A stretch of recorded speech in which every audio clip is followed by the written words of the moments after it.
Muy bien, bienvenidos nuevamente a este audio de geopolítica.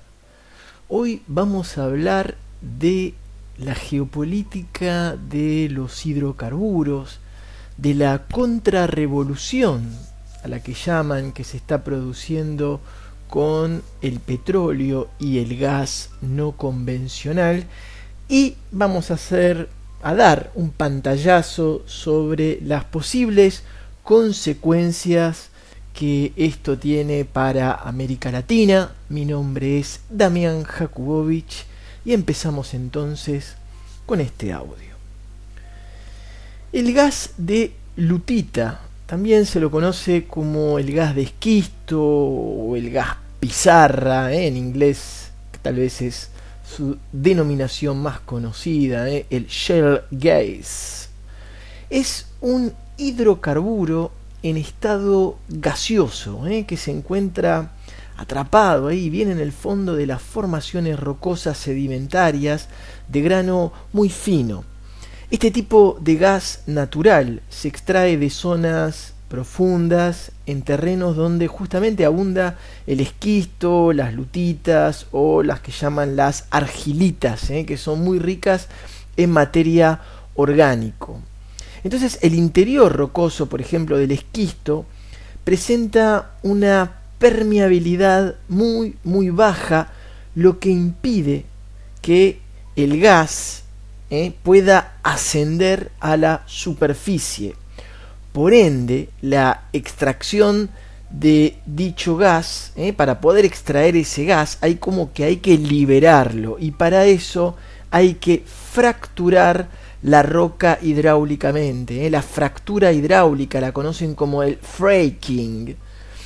Es muy importante en este proceso, porque después vamos a ver que la contaminación, que es un poco la espada de Damocles que pesa sobre todo lo que es la extracción del gas de esquisto o el shale gas, la parte mala, digamos, la parte oscura que hay es justamente la contaminación. ¿Por qué? Porque para fracturar la roca hidráulicamente lo que hay que hacer es inyectarle, escuchen bien, agua caliente, arena y productos químicos muy tóxicos que llegan a profundidades muy importantes donde está justamente atrapado este gas. Y el problema es que cuando uno inyecta esos productos químicos muy tóxicos, generalmente se contamina fuertemente los acuíferos subterráneos. No existe gran diferencia, si hablamos de la diferencia entre lo que es la extracción entre el gas y el petróleo de esquisto o no convencional. La diferencia puede decirse que, y vamos a generalizar, el petróleo se encuentra en estado más sólido y a mayor profundidad, por lo cual su extracción es más costosa.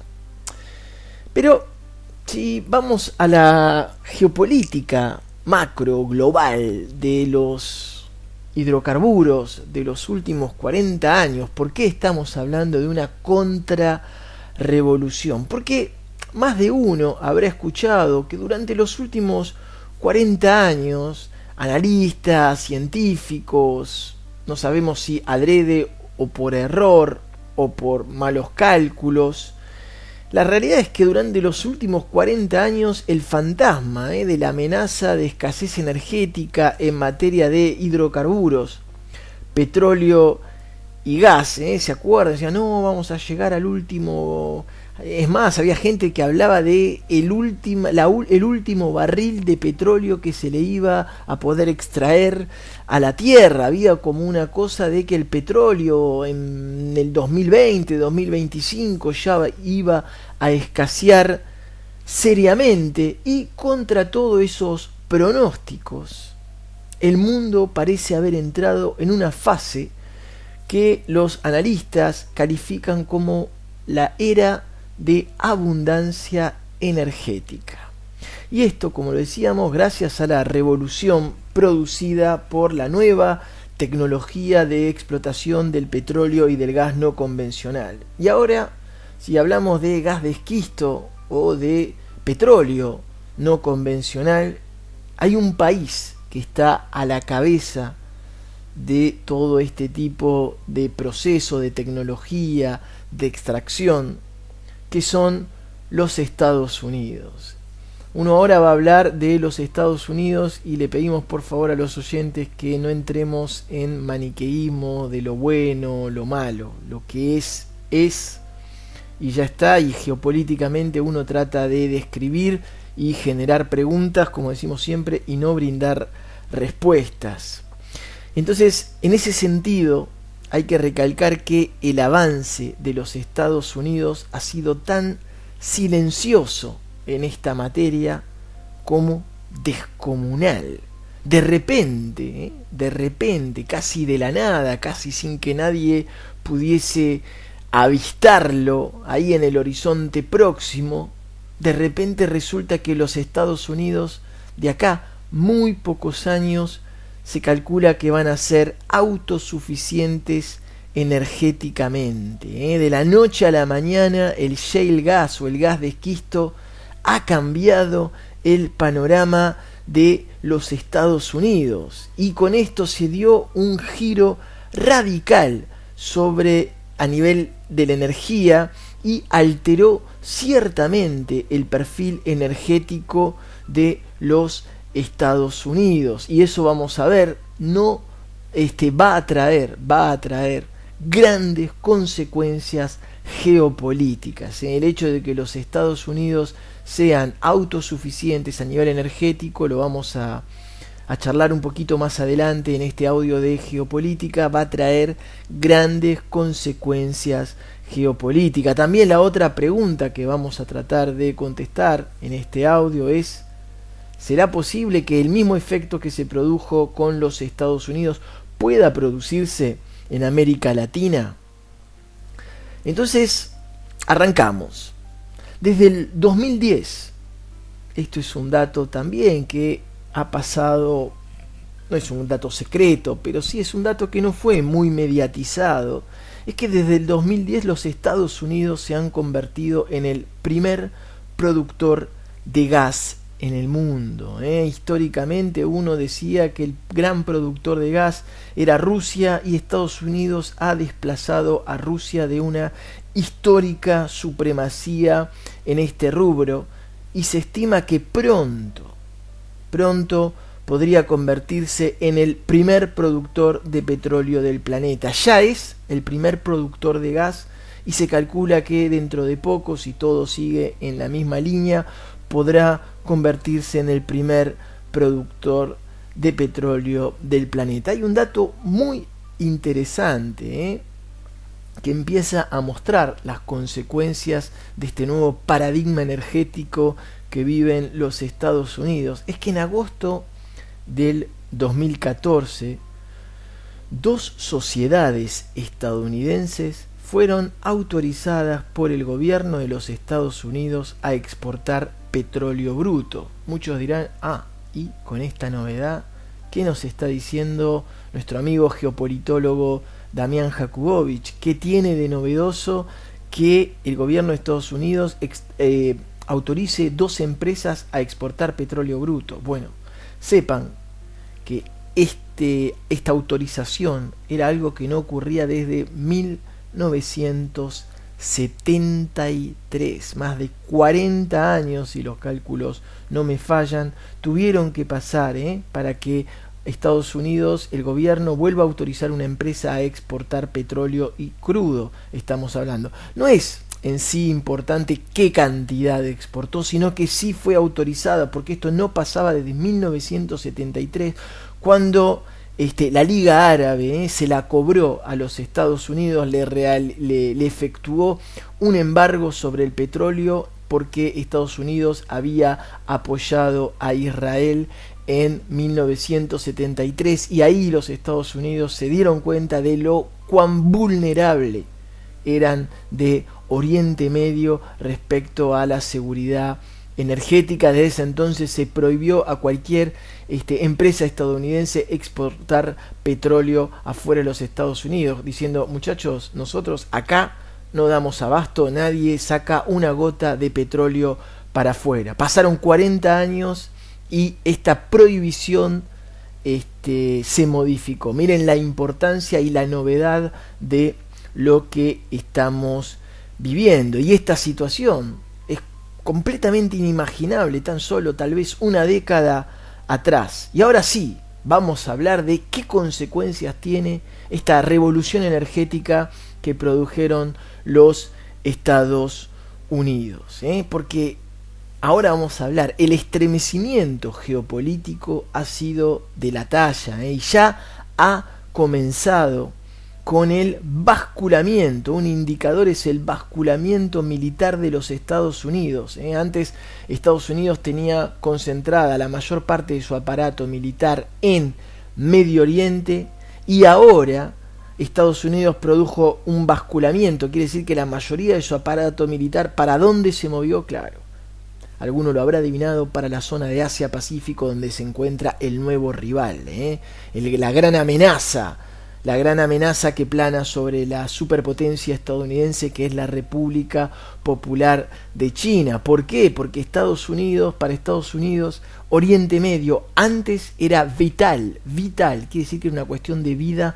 o muerte. Ahora pasó a ser muy importante, pero no es lo mismo cuestión de vida y muerte a muy importante. Entonces esta autonomía energética le permitió a los Estados Unidos dejar de priorizar Oriente Medio como una cuestión de vida y muerte y poder pasarse y volcarse de lleno a la región de Asia-Pacífico, donde recientemente se firmó el acuerdo Trans-Pacific Partner, el TPP, que es el acuerdo transpacífico, que es un acuerdo muy importante que se firmaron entre los Estados Unidos y países del Pacífico, que también es una manera de contrarrestar el poderío económico chino. Pero para apoyar lo que estamos diciendo, y repetimos, no es que Oriente Medio no es importante, sigue siendo muy importante por el petróleo, sigue siendo muy importante por esta nueva amenaza global que existe, que es el terrorismo con Al Qaeda y el Estado Islámico, pero lo que esto ha hecho que Oriente Medio ha dejado de ser vital para la seguridad energética estadounidense y implica de facto una nueva relación entre el gran hermano del norte, los Estados Unidos, y la región de Medio Oriente. Este basculamiento, pasar de priorizar el Medio Oriente y priorizar ahora el Asia-Pacífico, va a ser sin duda uno de los grandes golpes de timón geopolítico que ha dado el gobierno de Barack Obama. Y Barack Obama, entre muchas cosas, y tal vez poco reconocido por América Latina, va a ser recordado, además del acuerdo nuclear con Irán y del acercamiento y el levantamiento del embargo a Cuba, por este timón geopolítico de pasar de priorizar el Oriente Medio a el Asia-Pacífico, a modo de muestra de poder comprobar que Oriente Medio no es tan importante como lo ha sido históricamente. Basta ver el tibio involucramiento militar estadounidense en los recientes conflictos sirios e iraquí, y de esta manera pasamos de un centro de interés energético en el Medio Oriente a una dispersión de este centro de interés, y como lo decimos, no es de extrañar que toda la geopolítica del planeta se vea sacudida por esta nueva realidad. Cabe señalar igual que los Estados Unidos no son el único país bendecido a nivel del subsuelo en materia de hidrocarburos no convencionales. Canadá, México y Argentina también lo han sido, y se abre de esta manera un panorama muy interesante para estos países, y sobre todo, porque esto sobre todo siempre apunta a la geopolítica latinoamericana, para los dos países estos latinoamericanos que son los más bendecidos por este subsuelo rico en gas de esquisto, que son Argentina y México. Después veremos si se puede aprovechar o no. Y este potencial de América Latina para el gas no convencional fue documentado en los últimos meses en un informe de la US Energy Information Administration, la EIA. Y de acuerdo con el análisis, en América Latina, Argentina es el que tiene el mayor potencial de gas de esquisto, seguido por México y Brasil. Y hablando de Argentina, Argentina ha concentrado el mayor interés en la explotación del shale gas en la región. Varios yacimientos de gas de esquisto han sido descubiertos y han creado realmente un gran entusiasmo en los inversores. En diciembre del 2014, la firma argentina YPF anunció un descubrimiento masivo de shale gas que, según informó, podría garantizar el abastecimiento del gas del país por muchas décadas. Dos cositas respecto a este tema. El primero es decir que haber descubierto el gas no quiere decir que inmediatamente se pueda comenzar la extracción. Recordemos que además estamos en una era de abundancia energética, en unos años de abundancia energética, en donde el petróleo está muy barato. El barril pasó en un año casi de costar $100 a costar entre 40 y 50 dólares. Entonces los inversores que antes tenían mucho interés en tratar de buscar un hidrocarburo a precio bajo, hoy en día el shale gas, si bien es súper interesante, con un petróleo tan bajo, los inversores frenan un poco y decir, bueno, ¿cuánto nos va a salir? Tenemos que poner las maquinarias en marcha, la perforación, vamos a tener líos con los grupos medioambientalistas. Entonces, un poquito eso está frenado, pero el interés está. Argentina y México están seguidos muy de cerca, sobre todo en el caso de Argentina, por Rusia, que tiene una gran experiencia también en todo lo que es la extracción petrolífera de gas y petróleo justamente no convencional. Entonces, como decimos, el gas de esquisto, la contra que tiene son los grandes daños al medio ambiente que produce. Los críticos argumentan justamente que los métodos utilizados para extraer el gas natural del esquisto, sobre todo la fractura hidráulica o el fracking, son realmente muy nocivos, como lo dijimos al principio, y contaminan los mantos freáticos cercanas, inyectándole estos productos químicos. Y además, los opositores a su explotación argumentan con razón que el desarrollo del shale gas requiere grandes cantidades de agua. ¿Se acuerda que dijimos que para perforar hidráulicamente se necesita arena, agua y productos químicos? Además se necesita agua, y el agua en estos momentos es un bien que no abunda para nada. Entonces también los medioambientalistas dicen, bueno, pero encima tenemos que inyectarle nuestro oro azul, este líquido tan preciado que es el agua dulce, el agua potable. Entonces eso está generando muchas críticas al fracking en los grupos ambientalistas.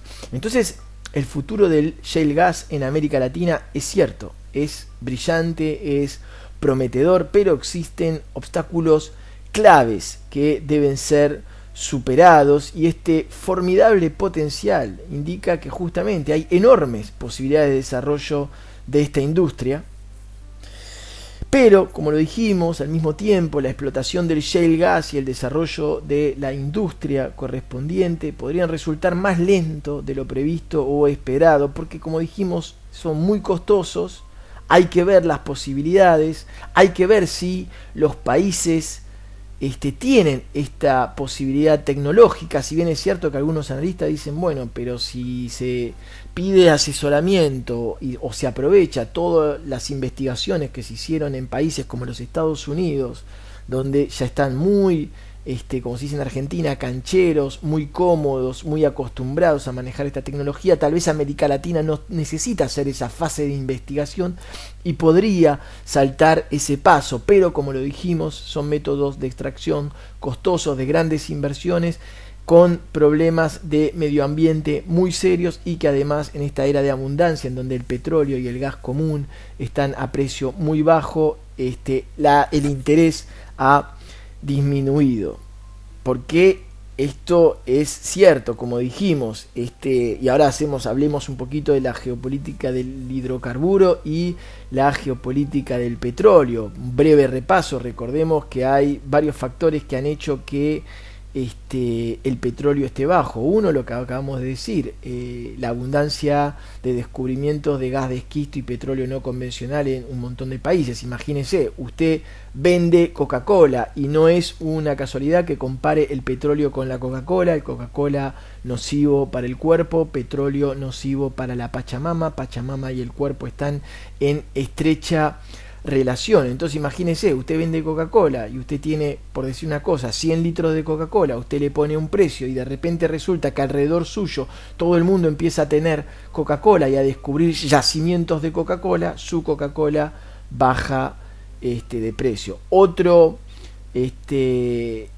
Otra causa importante para la baja del petróleo es este tema de la crisis económica que está viviendo Europa, hace que haya menos demanda de hidrocarburos. La disminución del crecimiento chino no es de poca importancia también, genera menos demanda, entonces obviamente el petróleo baja. Y la tercera causa, que tal vez es la geopolítica, que podría un poquito haber amortiguado la caída del precio del petróleo, es que Arabia Saudita, el gran productor, el que más reservas de producción tiene, generalmente cuando esto pasaba, cuando el petróleo bajaba, Arabia Saudita cerraba la canilla y entonces la oferta de hidrocarburos disminuía y esto hacía que se amortiguaran un poquito los costos. En este caso, Arabia Saudita no ha bajado o disminuido su canilla de petróleo y esto hace, ¿por qué? Porque los analistas geopolíticos dicen que esto justamente no le conviene a su gran enemigo, al gran enemigo de Arabia Saudita, que es Irán. También dicen que hubo un arreglo entre Estados Unidos y Arabia Saudita, una continuidad en realidad del arreglo de 1945 que sellaron el jeque de Arabia Saudita en esa época y presidente de Estados Unidos, Roosevelt, en el barco del Quincy, donde se pusieron de acuerdo de siempre estar aliados a nivel energético. Y esto entonces decíamos que el arreglo también forma parte de que la baja del petróleo también castigaba a Rusia. Entonces, bueno, estas son las tres razones, la crisis económica, la era de la abundancia y el rol de Arabia Saudita y las monarquías petroleras hacen que el petróleo esté bajo. Y claro, hay ganadores y perdedores con este petróleo tan bajo. ¿Quiénes son los perdedores? Obviamente los países que viven sobre todo de la renta petrolífera. En África podemos hablar de Nigeria, Angola, podemos hablar en Medio Oriente de Irán, por supuesto las monarquías petrolíferas, y en América Latina podemos hablar por supuesto de Venezuela. Venezuela es el que más sufre esta baja del petróleo, también impacta a países como Ecuador, Colombia, Brasil, Argentina. Y la verdad, y bueno, ¿y quién gana? Y bueno, los que ganan son los países que justamente necesitan importar petróleo, como la mayoría de los países de la Unión Europea, y en América Latina un gran ganador sin duda es Chile, que es un gran importador de crudo. Así que bueno, igual el hecho de que los países que son productores de petróleo pierdan poco, pierdan mucho, también depende mucho de la diversificación que tienen a nivel de exportaciones, de la macroeconomía global, de un montón de factores. Bueno, esto ha sido todo por ahora, espero que les haya gustado este pequeño resumen de geopolítica de los hidrocarburos, dedicado especialmente a la contrarrevolución que ha producido el tema de la extracción por fracturación hidráulica del shale gas o gas de esquisto. Les repito, mi nombre es Damián Jakubowicz, geopolitólogo, me especializo en geoestrategia también. Les dejo mi email por si alguno me quiere escribir o para aplaudirme o para decirme lo feo que son estos audios o para decirme que le gustó o para plantearme puntos de acuerdo y puntos de desacuerdo, para pedirme temas, para lo que sea. Siempre bienvenido todo lo que pueda justamente aportar a este debate y construir un pensamiento regional, planetario y, por qué no, cósmico. Les mando un fuerte abrazo, les digo hasta la próxima. Ojalá este audio les haya sido de su agrado. Fuerte abrazo entonces para todos los oyentes.